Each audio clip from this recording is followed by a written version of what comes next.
ভাইয়া আমি অনেক বেশি পড়াশোনা করেছি কিন্তু আমার এখনও কোথাও চান্স হয় নাই। আমি সারাদিন সারা রাত পড়ছি, অনেক বেশি স্ট্রাগল করছি, সেই একাডেমিক থেকে অ্যাডমিশন অনেক বেশি পড়াশোনা করছি কিন্তু আমার এখনও কোথাও চান্স হয় নাই। তুমি কিংবা তোমাদের আশেপাশে এরকম অনেক স্টুডেন্ট দেখবা।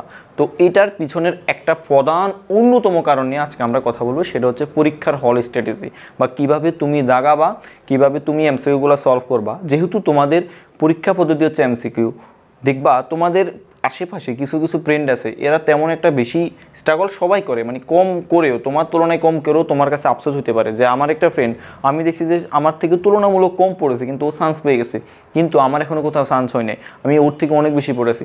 তো এইটার পিছনে একটা গুরুত্বপূর্ণ একটা কারণ নিয়ে আজকে আমরা কথা বলবো। তো চলো আমরা কথা না বাড়িয়ে আমাদের শুরু করি আমাদের কথাবার্তা। সেটা হচ্ছে প্রথমত হচ্ছে আমি আমার পরিচয় দিয়ে নিচ্ছি। আমি হচ্ছে শান্ত, পড়াশোনা করতেছি নোয়াখালী বিজ্ঞান ও প্রযুক্তি বিশ্ববিদ্যালয়ে অ্যাপ্লাইড ম্যাথমেটিক্স ডিপার্টমেন্টে। তো চলো আজকে আমরা যে বিষয়টা নিয়ে কথা বলবো সেটা হচ্ছে তোমার যে সমাধান নিয়ে আমরা কথা বলছি, সেটা হচ্ছে সঠিক নিয়মে এমসিকিউ না দাগানো। এইটার প্রধান এবং গুরুত্বপূর্ণ কারণ হচ্ছে সঠিক নিয়মে এমসিকিউ না দাগানো। এখন দেখো, অন্য ভাগ্য ইস্যুগুলোকে কিন্তু প্লিজ দোহাই দিও না, ঠিক আছে? ভাগ্য বলে কিছু আছে, আমি বলি না নাই যে, তারপরও ভাগ্য থাকার কারণে মানে ভাগ্য জিনিসটা আছে কি নাই এই বিতর্কে আমরা যাচ্ছি না। আমরা এখন কথা বলবো সেটা হচ্ছে সঠিক নিয়মে তুমি এমসিকিউ না দাগানো। তোমার সাথে এটা মিলে যাবে, তুমি ভিডিওটা শুধু শেষ পর্যন্ত দেখো, কিংবা তোমার আশেপাশে অনেক ফ্রেন্ড সার্কেলের সাথেও এটা মিলবে। প্রথমত হচ্ছে পুরো প্রশ্ন ভালোভাবে পড়বা। আমরা কি করি, প্রশ্ন পড়ি না। ধরো আমি একটা এক্সাম্পল দিচ্ছি, কথাটা একটু ভালোভাবে লক্ষ্য করো। ধরো তুমি 1 নম্বরে একটা কোশ্চেন দেখলা, এই কোশ্চেনটা তুমি দাগাবা। ধরো এরকম 2 লাইনের, হ্যাঁ 3 লাইনের একটা কোশ্চেন তোমাকে দেওয়া আছে, তারপরে 2 নম্বরে একটা কোশ্চেন ধরো 1 লাইনের দেওয়া আছে। এখন তুমি প্রশ্ন কঠিন কিংবা সহজ সেটা পরের কথা, তোমরা কি করে 1 নম্বরে চোখ দাও। 1 নম্বরে যখন কোশ্চেনটা একটু 2-3 লাইন বড় দেখো না, তোমরা আস্তে করে 2 নম্বরে তোমার চোখ চলে যায়। এইটাই তোমার প্রবলেম। আমি তোমাকে বলছি যে কঠিনগুলা পরে দাও, তো এই কোশ্চেনটা যে বড় হবে, এটা যে কঠিন হবে এমন তো কোনো কথা নেই, মানে এটা যে কঠিন হবে এমন তো কোনো কথা নেই, এটা সহজও হইতে পারে। এখানে ধরো এই 3টা লাইন, ধরো এইটা বরং তোমার জন্য এটা আরও ভালো, এই যে প্রশ্ন বড় এইটা বরং আরও ভালো। হ্যাঁ, অনেক ক্ষেত্রে দেখা যায় এইটার চেয়ে এইটা অনেক ভালো। কেন ভাইয়া? কারণ এখানে প্রশ্ন বড় মানে কি, তোমার এখানে ইনফরমেশন অনেক বেশি দেওয়া আছে, ঠিক আছে? এখানে তথ্যগুলো অনেক বেশি দেওয়া আছে। সো তুমি কি করো, তুমি এই কোশ্চেনটা ভালোভাবে না পড়ো, তুমি এই নাম্বারে চলে আসো। তো এরকম আরও 2-3টা ক্ষেত্রে করো, তো তোমার কিন্তু ওই মুহূর্তে তোমার চান্সটা ছুটে যায়। তোমার আরেকটা ফ্রেন্ড, ধরো তুমি পরীক্ষার হল থেকে বের হয়ে দেখলো আসলে আরে এই কোশ্চেনটা সহজ ছিল, আমি কেন আনসার করিনি, তখন তোমার আফসোস বেড়ে যাবে, ঠিক আছে? তো এই কাজটা করা যাবে না, পুরো প্রশ্ন ভালোভাবে পড়তে হবে, ঠিক আছে? এই প্রশ্ন এই লাইনটা প্রশ্ন, তুমি যদি বলো ভাইয়া যে প্রশ্ন পড়তে আমার টাইম চলে যায়, তাহলে তুমি বোকা। হ্যাঁ, প্রশ্ন পড়তে তুমি টাইম ওয়েস্টেড যদি মনে করো তাহলে তুমি বোকা, এই জন্যই তোমার মধ্যে চান্স হয় না, ঠিক আছে? তো এইটা ভালোভাবে খেয়াল রাখবা যে পুরো প্রশ্ন ভালোভাবে তোমাকে পড়তে হবে। তারপর হচ্ছে সব অপশন ভালো করে পড়তে হবে। এইটাও খুবই গুরুত্বপূর্ণ একটা পয়েন্ট যে সব অপশন, আমরা কি করি সব অপশন ভালো করতে পড়ি না। আমার ক্ষেত্রে অনেকবার হয়েছে, হ্যাঁ আমার ক্ষেত্রে অনেকবার হয়েছে এই জিনিসটা, বিশেষ করে যে সব অপশন ভালো করে না পড়া। ধরো তোমার এখানে ক, খ, গ, ঘ অপশন দেওয়া আছে। ধরো ঘতে এরকম একটা অপশন দেওয়া আছে যে ক ও খ, ঠিক আছে? ক ও খ। তো তুমি কি করলা, ধরো একটা এমসিকিউর উত্তর ক দেখলা, তুমি কি করলা, হুট করে তুমি ক দাগা দিলা। এটা তো ওএমআর, তুমি তো একাধিক দাগাবার সুযোগ নেই, তুমি ক দাগা দিলা। এখন দেখো তোমার কিন্তু উত্তর হচ্ছে বড় ক, মানে ক উত্তর সঠিক, খ উত্তর সঠিক, মানে খ ও সঠিক। এখানে রংটা হচ্ছে শুধু ছোট ক, তার মানে এখানে উত্তর হবে কিন্তু বড় ক, যেহেতু ক খ সঠিক। এইটা আমার ক্ষেত্রে হয়েছে, আমার নিজের ক্ষেত্রে। তো এইটা খুবই ভালোভাবে রাখবা। এইরকম এমসিকিউগুলো যদি তুমি হাতছাড়া করো তাহলে কিন্তু তোমার বিপদ।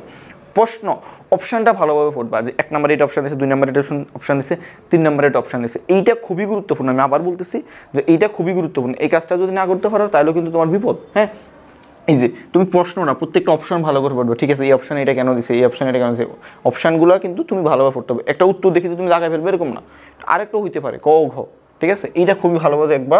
আর হচ্ছে অপশন বাদ দেওয়া, কিছু কিছু এমসিকিউ দেখবা যে ধরো এরকম ক একটা অপশান, তারপরে খ একটা অপশান, ঘ একটা অপশান, বড় ঘ মানে ঘ ঘ একটা অপশান। তো এখন কিছু কিছু এমসিকিউতে দেখবা, হ্যাঁ এগুলো হচ্ছে তোমার আসলে তুমি যদি একটু ক্রিটিক্যালভাবে, একটু যদি তোমার চিন্তা ভাবনা যদি অন্যদের থেকে আলাদাভাবে চিন্তা না করো, একটু যদি তোমার বুদ্ধিমত্তা, নিজের বুদ্ধিমত্তা কাজে না লাগো, তাহলে কিন্তু এখানে চান্স পাবা না। চান্স যে শুধুমাত্র সারাদিন পড়লে হয় এরকমটাও না। এটার উদাহরণ তো তুমি নিজেই, যেহেতু এই ভিডিওতে ক্লিক করছো, যে অনেক বেশি চান্স হওয়ার পরেও তোমার কেন, অনেক বেশি পড়ার পরেও তোমার এখানে কোনো চান্স হচ্ছে না।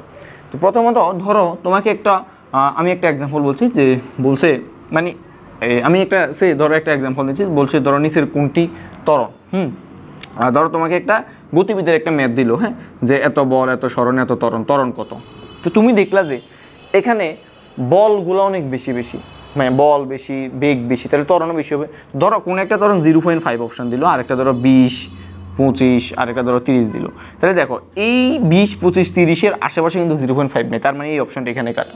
তো এইরকম আরও কিছু এমসিকিউ দেখবা যে দুইটা অপশনও কেটে যায়, যে দুইটা অপশন এরকম চলে যায়, হ্যাঁ, দুইটা অপশনে চলে যায়। তখন তোমার কিন্তু চিন্তা করতে সহজ হয়, ঠিক আছে, আমার দুইটা অপশন, এইটা আর এইটা, এটার মধ্যে আমি এটা হবে কি এটা হবে না, তখন তোমার চিন্তা করতে সময় আরও কম লাগে, ঠিক আছে। অনেক ক্ষেত্রে তোমার ভাগ্য যদি ভালো হয়, এরকমও হয় যে 3টে অপশন কাটা, ধরো এই 3টে অপশন কাটা, তাহলে তোমার এটা সঠিক, ঠিক আছে। এইটা তোমাকে ভালোভাবে খেয়াল রাখতে হবে যে অপশান বাদ দেওয়া, ঠিক আছে, এই অপশন হবে কিনা। তারপরে 4 নম্বরে যেটা তোমরা ভুল করো সেটা হচ্ছে অপশন টেস্ট করা। কিছু কিছু এমসিকিউ দেখবা তোমরা মানে অনেক বড় করে করা শুরু করো, ঠিক আছে, অনেক বড় করে করা শুরু করো। এটা আসলে তোমরা অ্যাডমিশন পরীক্ষা তোমরা জানার কথা, তারপর আমি বলতেছি এই ভুলগুলো কিন্তু তোমরা অনেকেই করো, যে অপশন টেস্ট না করা। অপশন টেস্ট না করা বলতে তোমরা কী করো, তোমরা এই যে ক, খ, গ, ঘ, তো কিছু কিছু ধরো তোমার এখানে এক্সের মানটা নিচের কোনটি এক্সের মান, ধরো বড় একটা ইকুয়েশন দিল, হ্যাঁ, নিচের কোনটি এক্সের মান, বড় একটা ইকুয়েশন দিল। এখন ওই ইকুয়েশনে তুমি এক্সের মানটা বসায় কিন্তু ট্রাই করতে হবে। এখন তুমি ইকুয়েশনটা সলভ করতে দাও, বিশাল 2 লাইনের একটা চলে আসে, এরকম বিশাল একটা 2 লাইনের ধরো চলে আসে, সরি 2 পৃষ্ঠার ধরো চলে আসে আর কি, এরকম, ঠিক আছে, 2 পৃষ্ঠা চলে আসে। এখন তোমরা কী করো, অপশন টেস্টটা না করি, যেই স্যার এই এমসিকিউটা দিছে উনি জানে যে তুমি এটা অপশন টেস্ট করে বের করতে পারবা না, ঠিক আছে।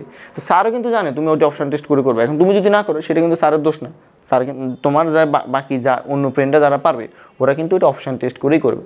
এমসিকিউটা তোমার বিশালভাবে করার জন্য সময় দেয়নি, স্বাভাবিক বিষয়। 60 মিনিট তোমাকে 100টা এমসিকিউ দেখাতে হবে, হয় ম্যাথমেটিক্যাল জিনিস বেশি, আর জিএসটিতে, তো এটা কিন্তু কম কথা না।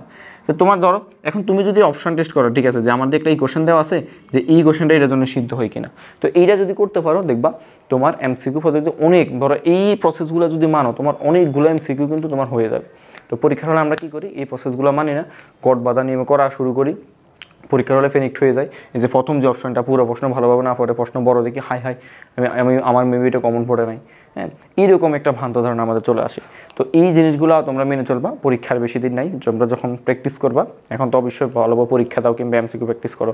পরীক্ষা আজকে কয় তারিখ, আমি ভিডিও করতেছি আজকে তোমাদের আজকে হচ্ছে 19 তারিখ, তো পরীক্ষার কিন্তু বেশি দিন নাই, আর 20 দিনের মতো পরীক্ষা আছে, 20 দিনও নাই, মেবি 9 তারিখ হলে 17-18 দিন আছে। তো এই সময়গুলো যেই কথাগুলো বলছি একটু ভালোভাবে প্রিপারেশন নাও, একটু ভালোভাবে জিনিসগুলো দেখো। এই জিনিসগুলো কিন্তু বাসায় যখন প্র্যাকটিস করবো তখন দেখতে হবে, পরীক্ষার হলে তোমার সৃষ্টি হবে না। আমি চাইলে এটা পরীক্ষার আগে ভিডিওটা দিতে পারতাম, আমি এই জন্য আগেই দিছি যে তোমরা একটু যাতে সচেতন হও, ঠিক আছে, এই কথাগুলো যাতে মানো। পরীক্ষা দেওয়ার সময় তুমি নিজে যখন মডেল টেস্ট দাও তখন এই 4টা যে পয়েন্টটা আলোচনা করছি এগুলো অবশ্যই মেনে চলবা। তো সবাই পড়তে থাকো, হ্যাঁ, সৃষ্টিকর্তা আছে, চান্স হয়ে যাবে যদি একটু তুমি জিনিসগুলো মেনে চলো। তো সবার জন্য অনেক বেশি শুভকামনা রইল।